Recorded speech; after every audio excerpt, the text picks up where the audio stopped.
RBI अपनी gold monetization scheme यानी कि जिसे जीएमएस भी कह सकते हैं, इसे अब ज़्यादा अट्रैक्टिव बनाने के लिए बड़े बदलाव करने जा रहा है। इस स्कीम के तहत लोग अपना सोना, चाहे उनके पास ज्वेलरी है, चाहे उनके पास कॉइन्स हैं, गोल्ड कॉइन्स या गोल्ड बार है, उसे बैंक में जमा करके ब्याज कमा सकते हैं। अभी भी ये स्कीम है, 2015 में इसकी शुरुआत हुई थी। फिलहाल इस पर जो ब्याज मिलता है 2 से 2.5% का ब्याज मिलता है, जिसे बढ़ाने पर विचार चल रहा है, यानी कि आपको ब्याज इसके ऊपर ज़्यादा सरकार दे सकती है। एक तरीके से भी कह सकते हैं कि आपके घर के लॉकर में जो पड़ा हुआ सोना धूल फांक रहा है, वो अब आरबीआई आपके लिए एक ऐसा मास्टर प्लान तैयार कर रही है जिससे आपका वही सोना आपको घर बैठे कमाई भी करवा सकता है। तो प्रवीण सर, क्या लग रहा है कि सरकार की स्कीम तो 2015 की है, लोगों ने कोई इंटरेस्ट दिखाया नहीं, लोग ज़्यादा जुड़े नहीं। अब आपको लग रहा है कि सरकार जो ये करने जा रही है, जिसमें कहा जा रहा है कि ब्याज बढ़ा सकती है सरकार, तो अब लोग अपना जो सोना घरों में रखा हुआ है लाएंगे बैंक के अंदर, आपको पॉसिबल लग रही है चीज़ें?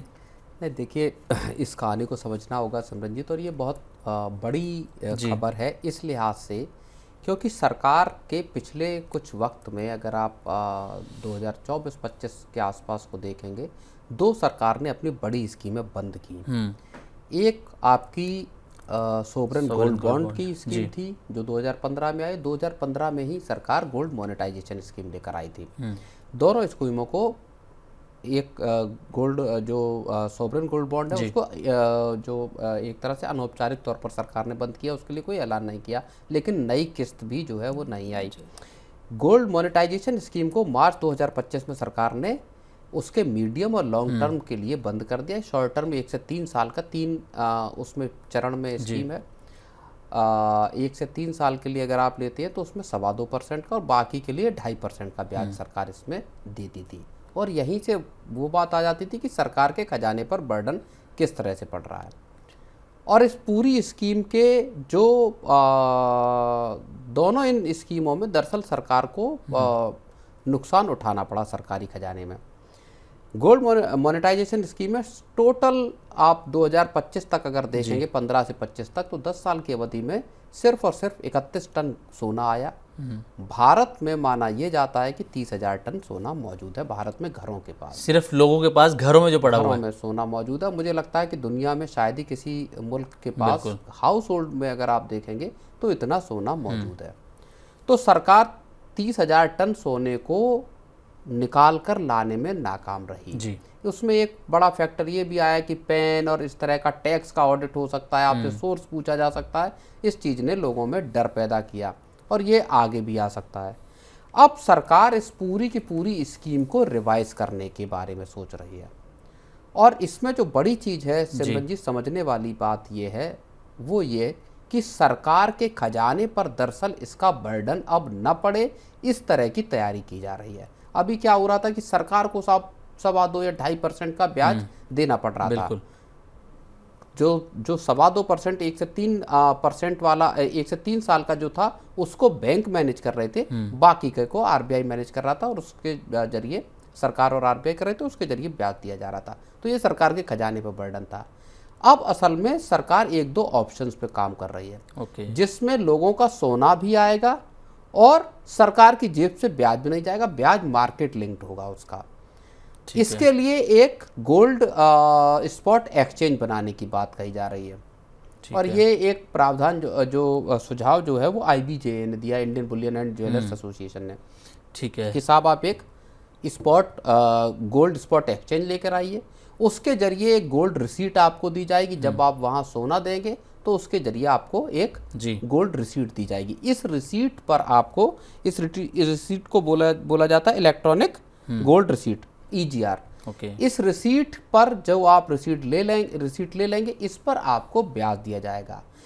इसको ऑपरेट सरकार नहीं करेगी। जो गोल्ड एक्सचेंज है, इसको दरअसल बुलियन आपके जो ज्वेलर्स हैं वो उनके दरअसल हाथ में इसका कंट्रोल होगा। और यही बात अपने सुझाव में वर्ल्ड गोल्ड काउंसिल ने भी कही थी। कुछ वक्त पहले वर्ल्ड गोल्ड काउंसिल ने भी सरकार को गोल्ड मोनेटाइजेशन स्कीम पर बहुत महत्वपूर्ण सुझाव दिए थे। उसमें यह कहा था कि साहब, जो अब आप स्कीम लेकर आए उसमें सरकार अपना हस्तक्षेप न रखे, इसको मार्केट के हवाले कर दे। ठीक है। अब गोल्ड के प्राइसेस जैसे बढ़ेंगे घटेंगे उसके अकॉर्डिंग आपको इंटरेस्ट मिल सकता है, हो सकता है कम भी हो सकता है ज़्यादा भी हो। बिल्कुल। तो इस जो आपका जो EGR है इसको आप बेच भी सकते हैं, इसको ट्रेड भी कर सकते हैं।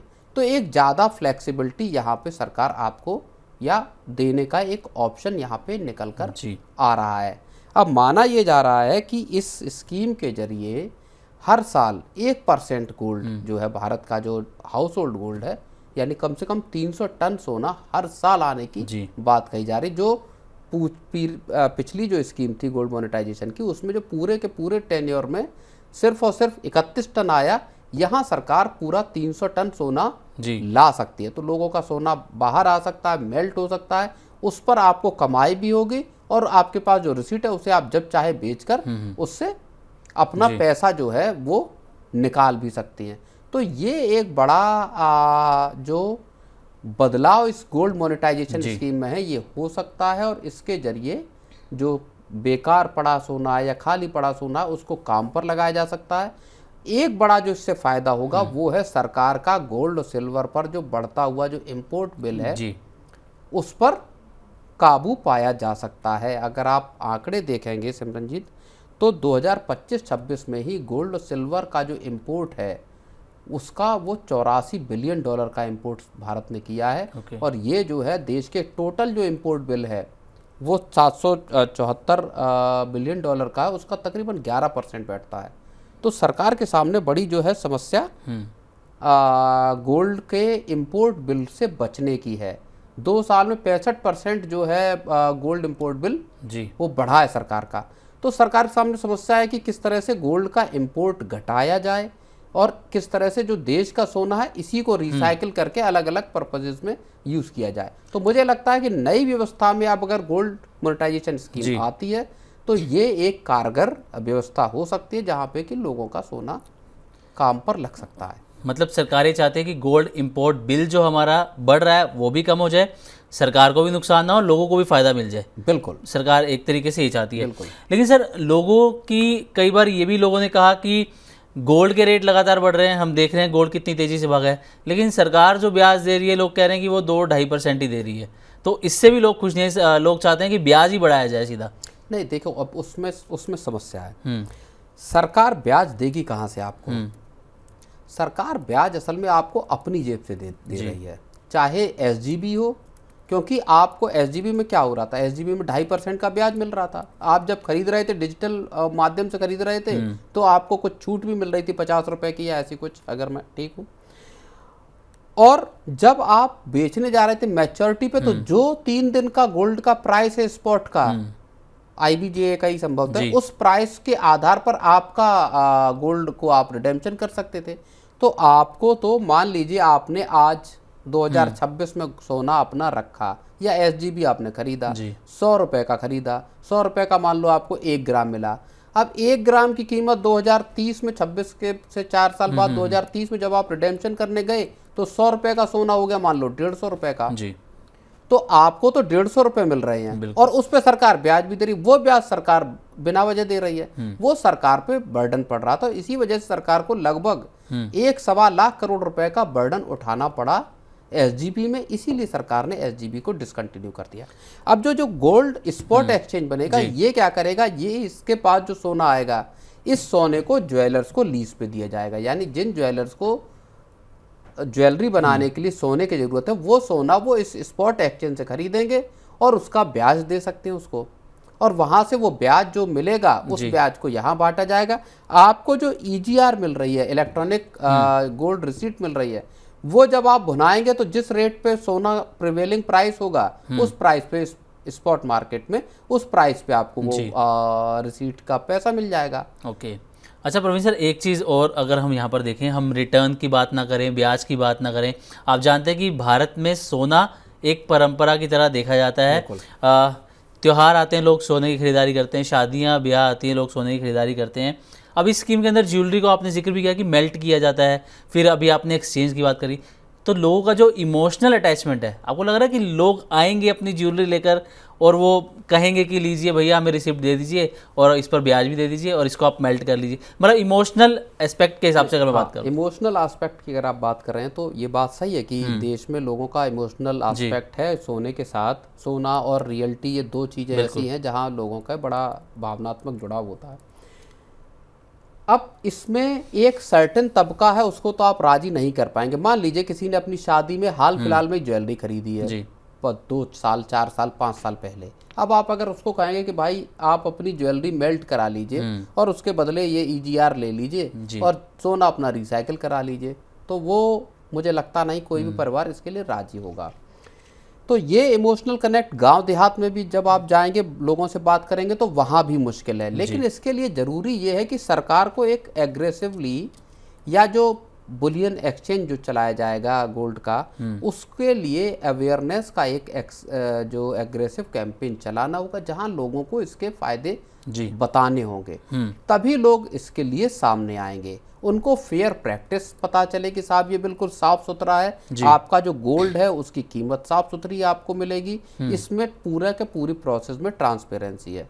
तो बहुत सारे लोग, जैसे शेयर मार्केट को लेके लोगों के अंदर बड़ा डर है कि साहब पता नहीं क्या होता क्या नहीं होता, लोग नहीं लगाना चाहते FD और RD, वैसा यहाँ दिख सकता है। लेकिन दूसरी चीज़ ये है कि जो नया तबका है, नया जो युवा तबका है, 40 45 50 साल तक के लोगों को भी अगर आप गिन लें इसमें, तो आप एक ट्रेंड देखिए कि गोल्ड ETF, अब कल ही एक रिपोर्ट आई थी कि जो सोने में अब लोग जो खरीद रहे हैं, वो दरअसल उसका 40% हिस्सा जो है वो अब इन्वेस्टमेंट के पर्पज से खरीदा जा रहा है, चाहे डिजिटल गोल्ड हो चाहे गोल्ड ETF, खास तौर पे गोल्ड ETF। तो 40% लोग अब जो गोल्ड खरीद रहे हैं वो इन्वेस्टमेंट के पर्पज से खरीद रहे हैं और ETF के फॉर्म में। अब ETF के फॉर्म में जब आप सोना खरीद रहे हो तो आपको फिजिकल तो मिल नहीं रहा, बिल्कुल वो पेपर फॉर्म में आपके पास है, या डीमेट फॉर्म में, इनफैक्ट पेपर फॉर्म में भी नहीं है, डीमेट फॉर्म में। जब आपको मर्जी हुआ आपने उठा के उसको ट्रेड कर लिया मार्केट आवर्स में। तो ये प्रवृत्ति जब लोगों की बढ़ रही है, तो ऐसे में लोग, ऐसा जो आधुनिक तबका है या जो युवा है, वो उत्साहित हो सकते हैं कि अगर साहब आपके पास पड़ा हुआ है 150 ग्राम 40 ग्राम, और लोग सोच सकते हैं कि यार पुराना सोना है, मेल्ट करा के इस पे ब्याज ही मिल जाए। बिल्कुल। तो ये जो है महत्वपूर्ण चीज़ है।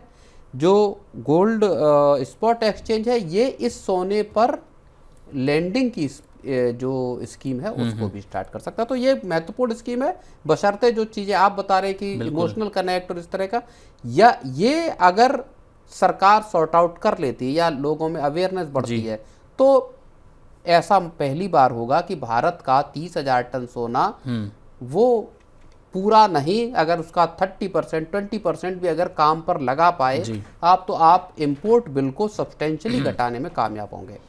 ठीक है, चलिए प्रवीण सर, बहुत इंटरेस्टिंग चीज़ें आपने यहाँ पर बताई हैं, और देखना ये होगा कि सरकार क्या बदलाव करने जा रही है, RBI किस तरीके का मास्टर प्लान यहाँ पर तैयार कर रही है। इसको रेगुलेट भी सरकार नहीं करेगी। एक और महत्वपूर्ण चीज़, जब आपने RBI का जिक्र किया, सेबी या RBI जैसे, या तो RBI कर सकता है या सेबी करेगा। तो ये भी बहुत महत्वपूर्ण चीज़ है कि एक जो ट्रांसपेरेंसी लाने की, कि साहब लोग ये सोच सकते हैं साहब ये गोल्ड एक्सचेंज चला कौन रहा है, सपोज को ज्वेलर्स चला रहे, पता चला आपने सोना दिया, आपका सोना गायब, आपके पास एक रिसीट रह गई डीमेट फॉर्म में। तो सेबी के कंट्रोल में होगा, जिस तरह से शेयर मार्केट को कंट्रोल किया जाता है, या RBI जो कि पूरे बैंकों को कंट्रोल करता है, या दोनों कंबाइंड होकर इस स्कीम को मॉनिटर और इस एक्सचेंज को रेगुलेट कर सकते हैं। तो ये भी एक बहुत पॉजिटिव पॉइंट हो सकता है इसका। बिल्कुल सर, अब नज़र इसी बात पर रहेगी कि सरकार क्या बदलाव करने वाली है, किस तरीके से इस स्कीम को आगे चलाया जाएगा। ये पूरी डिटेल जब सरकार की तरफ से ऑफिशियली आएगी, इसके बारे में डिटेल में हम बातचीत करेंगे।